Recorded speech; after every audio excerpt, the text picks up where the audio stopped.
Friends, இன்னைக்கு நம்ம aloo chat எப்படி பண்ணலாம்னு பார்க்கலாம். ஆலு சாட்டுன்றது உருளைக்கிழங்கு. இது உருளைக்கிழங்கு தோல் சீவி வாஷ் பண்ணி வச்சிருக்கேன். இந்த மாதிரி கியூப்ஸ் மாதிரி சின்ன சின்ன பீஸா கட் பண்ணி எடுத்துக்கலாம். இது நம்ம பொரிச்சிட்டு செய்ய போறோம். இதுக்கு தேவையானது ஒரு கப்புக்கு சக்கரை எடுத்திருக்கேன். அதே மாதிரி ஒரு கப்பு தயிர், amchur powder, try mango powder, இது பிளெயின் சில்லி பவுடர், வறுத்த சீரக பவுடர், தேவையான அளவு உப்பு. கடாயில எண்ணெய் காஞ்சிருக்கு. இந்த உருளைக்கிழங்கு நம்ம இதுல போட்டு பொரிச்சு எடுத்துக்க போறோம்.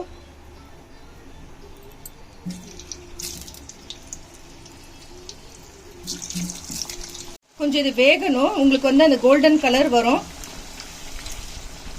ஒரு 5 மினிட்ஸ் ஆகும் இது வேகிறதுக்கு. இப்போ இந்த உருளைக்கிழங்கு ரெடி ஆகிறதுக்குள்ள இதுக்கு தேவையான ஒரு ஸ்வீட் சட்னி நம்ம ரெடி பண்ணிக்கலாம். இது ஒரு 5 மினிட்ஸ் ஆகும் இது கலர் மாறுறதுக்கு. நல்ல ரோஸ்ட் ஆகணும். அதுக்குள்ள இதுக்கு தேவையான சட்னி நம்ம ரெடி பண்ணிக்கலாம். ஸ்டவ்ல ஒரு பாத்திரம் வச்சுக்கோங்க. நம்ம ஒரு கப்பு சர்க்கரை எடுத்துக்கோம். ஒரு கப்பு சர்க்கரைக்கு 2 கப்புக்கு நம்ம தண்ணி சேர்த்துக்கலாம்.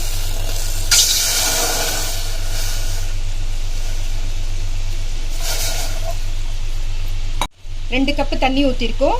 இப்போ ஒரு கப்பு சர்க்கரை சேர்த்துக்கலாம். இதுல ஒரு ஸ்பூனுக்கு வறுத்து பொடி பண்ணி வச்சிருக்க சீரக powder, amchur powder, try mango powder 4 spoon. 4 ஸ்பூனுக்கு ஒரு ஸ்பூனு சில்லி பவுடரு, ஒரு ஸ்பூனுக்கு சீரக பவுடரு. அதுதான் இது கணக்கு. இந்த சட்னி நீங்க ரெடி பண்ணி வச்சிட்டீங்கன்னா உங்களுக்கு எப்ப வேணுமோ அப்ப செஞ்சு சாப்பிட்டுக்கலாம். 4 ஸ்பூனுக்கு ட்ரை மேங்கோ பவுடர் போட்டிருக்கேன். காரத்துக்கு 1 ஸ்பூனுக்கு பிளெயின் சில்லி பவுடர், ஒரு அரை ஸ்பூனுக்கு உப்பு. இது நல்லா கொதிச்சு வரட்டும். நல்லா கலந்து விட்டுக்கோங்க. இது ஒரு 5 நிமிஷம் ஆகணும். இது நல்லா கொதிச்சு வரணும். உங்களுக்கு அந்த சக்கரை எல்லாம் கரைஞ்சு கொஞ்சம் திக்னஸ் கொடுக்கும். இப்ப பாருங்க, இது நம்ம எடுத்துடலாம். ஃப்ளேம் கம்மி பண்ணிக்கோங்க. ஏன்னா இது திரும்ப நம்ம திரும்ப பொரிச்சு எடுக்க போறோம். இப்ப பொரிச்சு எடுத்தது கொஞ்சம் ஸ்மாஷ் பண்ணிக்கோங்க. ஏன்னா உங்களுக்கு மேலதான் கிறிஸ்பா இருக்கும். உள்ளுக்குள்ள கிழங்கு வெந்திருக்காது. சோ இது கொஞ்சம் இந்த மாதிரி ஸ்மாஷ் பண்ணி விட்டுட்டு திரும்ப நம்ம எண்ணெயில போட்டு பொரிச்சு எடுத்துக்க போறோம்.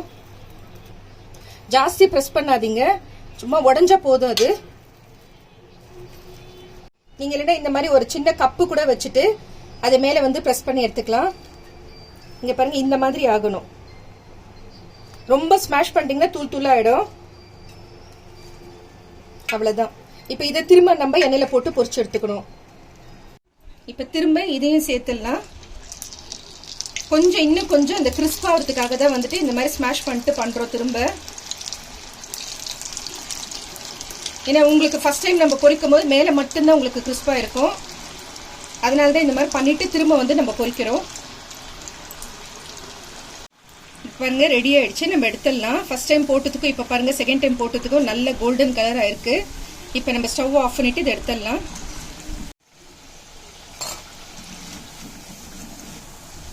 எவ்வளவு கிறிஸ்பா இருக்கு பாருங்க. உருளைக்கிழங்கு பொரிக்கிற நேரத்தில் நம்மளுக்கு ஸ்வீட் சட்னியும் ரெடி ஆயிடுச்சு. நமக்கு டைமும் சேவ் ஆகும். ஒரு பக்கத்துல இதுவும் ரெடி ஆயிட்டு இருந்தது. இங்க பாருங்க எவ்வளவு திக்கா இருக்கு. இப்ப ஸ்டவ் ஆஃப் பண்ணிடலாம். இப்ப சட்னியும் ரெடி ஆயிடுச்சு நம்மளுக்கு. இப்ப நம்ம எல்லாம் ரெடி ஆயிடுச்சு. உருளைக்கிழங்கும் பொரிச்சு எடுத்தாச்சு. தயிர் ரெடி பண்ணி வச்சிருக்கோம். அதே மாதிரி ஸ்வீட் சட்னி ரெடியா இருக்கு. இப்போ ஒரு சர்விங் பிளேட் எடுத்துட்டு இப்ப நம்ம எப்படி செய்யறதுன்னு பார்க்கலாம். ஒரு பிளேட் வச்சிருக்கேன். இது நான் ஒரு மீடியம் சைஸ் உருளைக்கிழங்கு நான் ரெடி பண்ணி வச்சிருக்கேன். உங்களுக்கு எத்தனை தேவைப்படுதோ அது இது இத்தனை தான் போடணும்னு இல்ல. உங்க வீட்டுல இருக்கிறவங்க பொறுத்து உருளைக்கிழங்கு சேர்த்துக்கோங்க. இந்த சட்னி மட்டும்தான் நமக்கு ரெடி பண்ணோம். அதுக்கு மட்டும்தான் நான் சொல்லியிருக்கேன். ஒரு கப்பு சுகருக்கு 1 ஸ்பூன் பிளெயின் சில்லி பவுடர், 1 ஸ்பூனுக்கு சீரக பவுடர், 4 ஸ்பூனுக்கு ஆம்ச்சூர் பவுடர்னு சொல்லியிருக்கோம். அதுதான் கணக்கு. அப்பதான் உங்களுக்கு கரெக்டா வரும். உருளைக்கிழங்கெல்லாம் கணக்கு இல்ல. நான் ஒரு 2 மீடியம் சைஸ் உருளைக்கிழங்கு எடுத்திருக்கேன். இப்ப நம்ம செஞ்சிருக்கிறது 3 பிளேட்டுக்கு வரும்.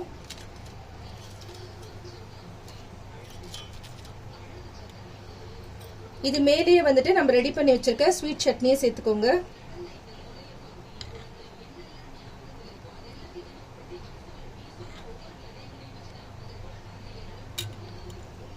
ஒரு 3 ஸ்பூனுக்கு நான் ஸ்வீட் சட்னி போட்டிருக்கேன். அதே மாதிரி ஒரு 2 ஸ்பூனுக்கு தயிர் இது மேல சேர்த்துக்கலாம். இப்போ நம்ம வச்சிருக்க சில்லி பவுடர் கொஞ்சம் காரத்துக்காக மேல தூவிக்கோங்க. அதே மாதிரி சீரக பவுடர், கொஞ்சமா ஒரு பிஞ்சுக்கு சால்ட்டு, திரும்ப இது மேலேயே வந்துட்டு இன்னும் ஒரு ஸ்பூனுக்கு வந்துட்டு ஸ்வீட் சட்னி சேர்த்துக்கோங்க. நம்மளுடைய ஆலு சாட் ரெடி ஆயிடுச்சு. இந்த வீடியோ பிடிச்சிருந்தா லைக் பண்ணுங்க, புதுசா பாக்குறவங்களா இருந்தா சப்ஸ்கிரைப் பண்ணுங்க, மறக்காம பெல் ஐக்கானை பிரஸ் பண்ணுங்க. அப்பதான் நான் போடுற வீடியோ உடனுக்குடன் நோட்டிபிகேஷன்ல வரும். Thank you friends.